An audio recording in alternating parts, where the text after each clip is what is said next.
আছি, তাও ত্রাণ নিয়ে আসছিলাম, আইটা দেখি পুরো রাস্তা বন্ধ হয়ে গেছে। এখন আল্লাহ মাহবুব জানে যে খাবার যদি পৌঁছাইতে না পারি সুনামগঞ্জে।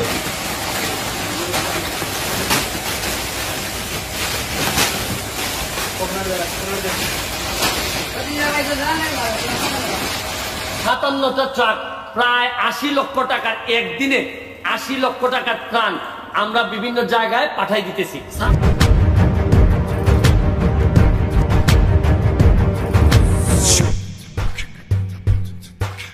আসসালামু আলাইকুম দর্শক, দেশ ও দেশের বাইরে থেকে যারা এই মুহূর্তে আমার ভিডিও ওপেন করেছেন সবাইকে অসংখ্য অসংখ্য ধন্যবাদ। দর্শক, প্রথমেই আপনারা শিরোনাম দেখেছেন, এখন দেখবেন বিস্তারিতর প্রথম অংশেই আপনাদের সঙ্গে আলোচনা করা হবে। ব্যারিস্টার সুমন উনি বর্তমানে যে বন্যা কবলিত এলাকাগুলাই ত্রাণ পাঠিয়েছেন এবং নিজে সেই ত্রাণগুলো নিয়ে অনেক কিছু কথা বলছেন। প্রশ্ন সেখানেই দাঁড়িয়ে গেছে যে ব্যারিস্টার সুমন যে এলাকায় বর্তমানে ত্রাণ নিয়ে গেছেন দেশে এসে, সেই এলাকায় উনি সমস্ত ত্রাণ পৌঁছাতে অনেক বেগ পেতে হচ্ছে, কারণ সেখানে রাস্তাঘাট সুবিধা মতো কোনোটাই খোলা পাচ্ছেন না। যেখানে তার ত্রাণের ট্রাক আটকে গেছে পানিতে, রাস্তা ভাঙা। ব্যারিস্টার সুমন সেই সূত্রকে কেন্দ্র করেই ব্যারিস্টার সুমন এমন একটা জায়গায় সে ত্রাণের ট্রাকগুলো দাঁড় করিয়েছে যা আপনারা ইতিমধ্যে দেখতে পাবেন। তবে প্রশ্ন, ব্যারিস্টার সুমন কেন, কী কারণে এত কিছুর পরও ত্রাণ নিয়ে এত ব্যস্ত? কারণ ব্যারিস্টার সুমন গরিব দুঃখী মানুষের পাশে সবসময় থাকার চেষ্টা করেছেন, তাই উনি আজ এই সমস্ত কিছু ত্রাণ নিয়ে উপস্থিত হয়ে গেছেন। তবে ত্রাণ দেওয়ার মাঝে উনি আরও একটি ঘটনা ঘটিয়েছে যা পরবর্তী অংশে। রাস্তার পাশে আমরা দাঁড়ায় আছি, তাও ত্রাণ নিয়ে আসছিলাম, আইটা দেখি পুরো রাস্তা বন্ধ হয়ে গেছে। এখন আল্লাহ মাহবুব জানে যে খাবার যদি পৌঁছাইতে না পারি সুনামগঞ্জে, এখন রাস্তাতে যাওয়ারও কোনো উপায় নাই। আমার কাছে মনে হচ্ছে যে মরার উপর খরার ঘাট। আপনারা খেয়াল করে দেখেন, এইটা হচ্ছে সুনামগঞ্জের রাস্তা, এটা যাওয়া বলে জায়গাটার নাম গোবিন্দগঞ্জ এবং সাতকের মধ্যখানে একটা জায়গা। এবার আমরা এখানে এসে পুরো ত্রাণ নিয়ে আটকায় আছি এবং আমাদের ত্রাণ আটকাইছে, অসুবিধা নাই, কিন্তু খাদ্য সামগ্রী যাওয়ার কোনো ব্যবস্থা নাই। একটা ট্রাক এদিকে পড়ছে, আরেকটা ট্রাক এখানে অবস্থায় আছে, এরা আটকায় রাখছে। আপনারা এখন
দর্শক, ইতিমধ্যে আপনারা দেখেছেন ব্যারিস্টার সুমন সেই ত্রাণের গাড়ি নিয়ে অনেক বিপদে পড়ে গেছেন এবং কি কি ত্রাণ উনি দিয়েছেন সমস্ত কিছুর একটা টেলার আপনারা দেখেছেন। তবে এখানেই শেষ নয়। ব্যারিস্টার সুমন ত্রাণ দিতে গিয়ে উনি গরিব অসহায় দুঃখী যারা আটকা পড়া মানুষ তার লোকদের নিয়ে ঘর থেকে সে আটকা পড়া মানুষগুলাকে টিন কেটে বের করছেন। এভাবেই নিয়তি কাজ করেন ব্যারিস্টার সুমন। উনি যদিও দেশের বাইরে অনেকেই বলছি এবং অনেকেই জানি, তবে কে করছে এই দেশের কাজগুলা আপনারা হয়তো অনেকেই জানেন না। প্রশ্ন আরও একটু গভীরে চলে যায়। এরকম হাজারো ব্যারিস্টার সুমন জন্ম দিয়ে রেখেছেন হবিগঞ্জ 4 আসনে। উনি দেশে থাকুক আর বা নাই থাকুক, কিন্তু তার এই ত্রাণ যে পরিচালনা করার দায়িত্বে অনেকেই আছেন। আপনারা গত ভিডিওতে দেখেছেন সেনাবাহিনীর সঙ্গে হাত মিলিয়ে কাজ করছে তার লোকজন। চলুন আমরা সেই দৃশ্য দেখি কিভাবে উদ্ধার করছে। চারিদিকে পানি উঠে যাওয়ায় ঘরের ভিতর থেকে বের হওয়ার কোনোই রাস্তা ছিল না। সেখানে রাস্তা না থাকায় বর্তমানে ব্যারিস্টার সুমনের সেই লোকজন অথবা কর্মীরা তারা সেই টিনের চালের উপর উঠে টিন কেটে এইভাবে মানুষ বের করে আনতে সক্ষম হয়। তবে কারা আছে এর মাঝে আপনারা অবশ্যই হয়তোবা দেখার জন্য অতটা প্রস্তুত ছিলেন না। তবে এই ঘরের মধ্যে 1টি 2টি না 5টি মানুষ এই ঘরের ভিতরে আছে। তবে প্রাথমিকভাবে আমরা যখন এটাকে ভিডিও বর্তমানে শ্যুট করি অর্থাৎ ক্যামেরাবন্দি করি, তখন একটি ছেলে এবং একটি মেয়েকে উদ্ধার করার দৃশ্য আপনাদেরকে দেখাতে পারছি এবং দেখাতে পারবো। সেই দৃশ্যটুকু সামনে হয়তো বা আপনারা দেখতে পাচ্ছেন। টিনের উপরে একটি শিশু বাচ্চাকে দাঁড় করানো, উনি ভিতরে ছিলেন এবং সেই শিশু বাচ্চাটিকে বের করার পরেই আপনারা দেখতে পাবেন আরও একটি মেয়েকে সেখান থেকে খুঁজে বের করা হচ্ছে। তারা 5 জন লোক আছেন, তার মধ্যে সবেমাত্র একজনকে বের করা হয়েছে। কিন্তু এতটা বেগ কেন পেতে হচ্ছে এই ঘর থেকে মানুষ বের করতে, যা আমরা এখনও বুঝে উঠতে পারছি না। কারণ ঘরের পুরো অংশটাই পানি জমে গেছে, দরজা খোলার কোনো সিস্টেম ছিল না, সেই জন্য এত বেগ পেতে হয়েছিল। এখন আপনারা ইতিমধ্যে যাকে দেখবেন উনি হচ্ছেন একজন মেয়ে। এই মেয়ে মানুষটিকেও এই সেমভাবেই বের করা হয়েছে।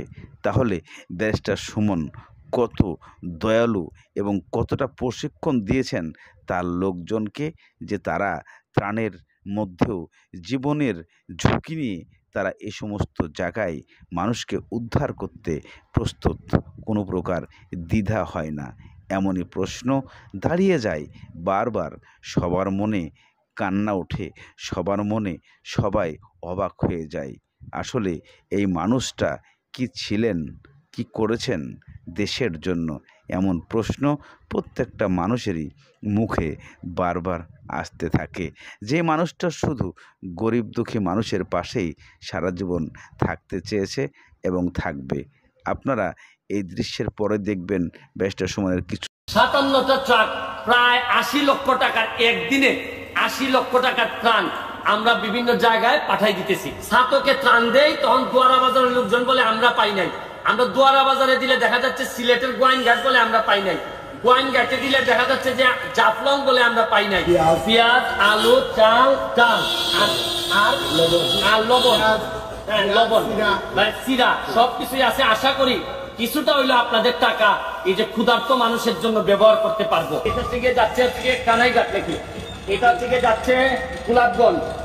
এই ট্রাকটা দেখেন, এই ট্রাকগুলো দেখাও। এই ট্রাক যাচ্ছে বালাগঞ্জ। এইভাবে শুরু হয়েছে আপনারা দেখেন। আমি একটু উসমানীনগর, আর এটা কোথায়? উসমানীনগর, এটা গোলাপগঞ্জ। গোলাপগঞ্জ যাচ্ছে। শুরু করিতেছি মহান আল্লাহর নামে, যিনি পরম করুণাময় এবং অত্যন্ত দয়ালু। আজকে আমার জানা মতে বেসরকারি বা ব্যক্তি পর্যায়ে সবচেয়ে বড় ত্রাণ সহযোগিতা আজকে প্রায় 57টা ট্রাক এই সিলেট এবং সুনামগঞ্জের প্রতিটা ইউনিয়নে পর্যন্ত যাচ্ছে। এখানে যে লাইন দেওয়া আপনারা দেখতেছেন, এখানে আপাতত 22টা ট্রাকের লাইন আছে। আজকে অনেক বৃষ্টি হচ্ছে সিলেটে, যার কারণে আমরা সবগুলা ট্রাক এখানে আনতে পারি নাই। একটু পরেই বিভিন্ন জায়গায় রওনা দিবে। আপনারা চিন্তা করতে পারবেন যে আজকে আমরা যে প্রবলেমটা বারবার ফেস করতেছি সিলেটে, আমরা যদি ছাতকে ত্রাণ দেই তখন দুয়ারা বাজারের লোকজন বলে আমরা পাই নাই। আমরা দুয়ারা বাজারে দিলে দেখা যাচ্ছে সিলেটের গোয়াইনঘাট বলে আমরা পাই নাই। গোয়াইনঘাটে দিলে দেখা যাচ্ছে যে জাফলং বলে আমরা পাই নাই। জাফলং এ দিলে দেখা যাচ্ছে বলতেছে জৈন্তা বলে আমরা পাই নাই। এই জন্য আমরা সিদ্ধান্ত নিছি এই 2 উপজেলায় মোট 25টা উপজেলা, দুই জেলায় মোট 25টা উপজেলা এবং হচ্ছে কি 190টা ইউনিয়ন, 190টা ইউনিয়ন, 5টা হচ্ছে গিয়ে পৌরসভা আর একটা হচ্ছে সিটি কর্পোরেশন এলাকা। সব এলাকায় 57টা ট্রাক, প্রায় 80 লক্ষ টাকার, একদিনে 80 লক্ষ টাকার ত্রাণ আমরা বিভিন্ন জায়গায় পাঠাই দিতেছি। এবং আমার ভালো লাগতেছে, আপনাদেরকে দেখাবো যে আপনাদের টাকাটারে প্রতিটা পয়সা খরচ করা আমার দায়িত্ব এবং নৈতিক দায়িত্ব, যে এটা যথারীতি মানুষের কাছে পৌঁছানো। এই জন্য আমি ধন্যবাদ জানাচ্ছি। এই যে লোকগুলা দেখতেছেন 3 দিন ধরে এরা ঘুমায় না, 3 দিন ধরে এরা এই কাজগুলা প্যাকেটিং করতেছে। আপনারা জানেন আজকের বৃষ্টির কারণে সিলেটে আবারও পানি বেড়ে গেছে। তবে আমার ভালো লাগতেছে যে এইভাবে সুন্দরভাবে আমরা লিস্ট করে প্রতিটা ইউনিয়নে একজন জনপ্রতিনিধি এবং একজন সমাজকর্মী, এই দুজনকে দিয়ে একটা কমিটি করে লিস্ট করে মোবাইল নাম্বার নিয়ে প্রতিটা মানুষের কাছে ত্রাণ পৌঁছাইতেছে। এতে জবাবদিহিতা থাকবে এবং আমরা নিশ্চিত হইতে পারবো এই কাগজগুলো আসার পর আপনাদের সামনে তুলে ধরতে পারবো যে কারা কারা ত্রাণ পেয়েছেন। এবং এই লিস্টগুলা আমরা সরকারের কাছেও পাঠাই দিব, যাতে সরকারের কাছেও এই ধারণা থাকে, আর্মিদের কাছেও পাঠাই দিব যে কারা কারা এই পর্যন্ত ত্রাণ পেয়েছেন। আমি আপনাদের দেয়া টাকাটা, এটাই ছিল আমার বড় দায়িত্বের মধ্যে পড়ে। আমি আসি যতদিন পর্যন্ত এই সিলেটের বন্যা আছে, আমি চেষ্টা করব এক একটা কিসের মধ্যে আপনাদেরকে দেখাইতে চাই। প্রায় 8 কেজি করে, এখানের মধ্যে 7 কেজি, এটার মধ্যে হচ্ছে গিয়ে এই পেঁয়াজ, আলু, চাল আর লবণ, সিরা সবকিছুই আছে। আশা করি কিছুটা হইলো আপনাদের টাকা এই যে ক্ষুধার্ত মানুষের জন্য ব্যবহার করতে পারবো। এটা আপনাদেরকে একই সাথে আপনাদেরকে এখন ট্রাকের এই নাম এবং কিগুলো আমি আপনাদেরকে দেখাবো। আমি আপনাদেরকে এখন নিয়ে যাচ্ছি।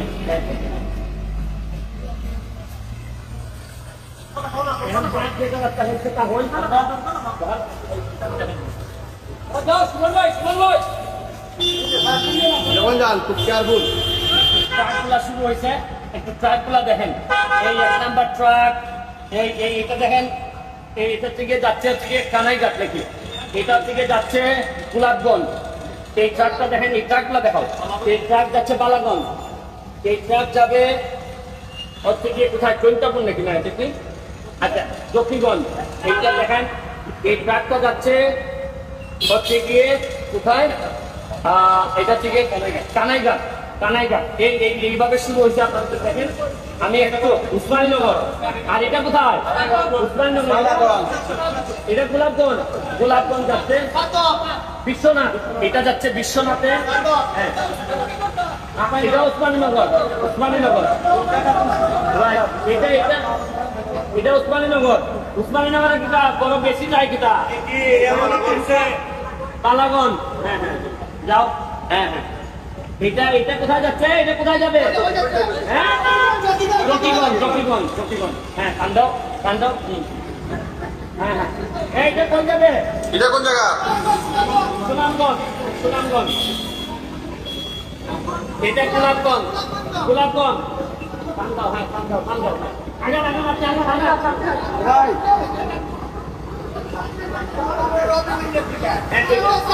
সাতক, এটা যাচ্ছে সাতক। হ্যাঁ,